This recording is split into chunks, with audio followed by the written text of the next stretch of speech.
Elimde tuttuğum meyan köküdür abi. Bu doğaldır. İçine başka hiçbir şey katmıyor. Yerin altına kemiz çıkartıyor. Batman, Bismil, Diyarbakır, Fakul, Ambar çayı. Bunu yerin altına çıkarttığımız zaman abi getiriyor eve. Çekişleziyor abi. İçini açıyor. Ondan sonra bunu bir legene katıyor abi. Bunu üst tarafına içine su katıyor karıştırıyor abi. Doğaldır ha. İçinde hiçbir şey yok. Biz bu işi 50 yıldır yapıyor abi. Dedemden toruna var gösterebilirsen. Bu midye aleti bebekte çalışıyor. Kum taş olsa düşürüyor. Kan yapıyor, süt yapıyor, vagam söktürüyor, baş ağrısı, diş ağrısı her şeydir ha yani.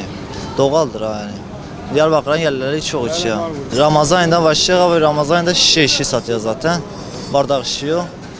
Ramazan'da son bardak işi. Diyarbakır'ın yerleri geliyor içiyor. Avvasusedir ha Kürtçe ismi. Adana'da haşlama deyirlər, Irak'ta acem çayı, burada avasuse. Tadı biraz teldir abi, doğaldır yani ya. Topraktan yapılıyor ya, normaldir ha. İlaç gibi düşün. Bu bir de kolanın ham maddesidir abi. Bir de öksürük ilacı ham maddesidir. Hoş karşılamıyor ama şifadır ha ilaç, öyle değil. İçiler bir yudum içiler diye ay ben içmiyorum.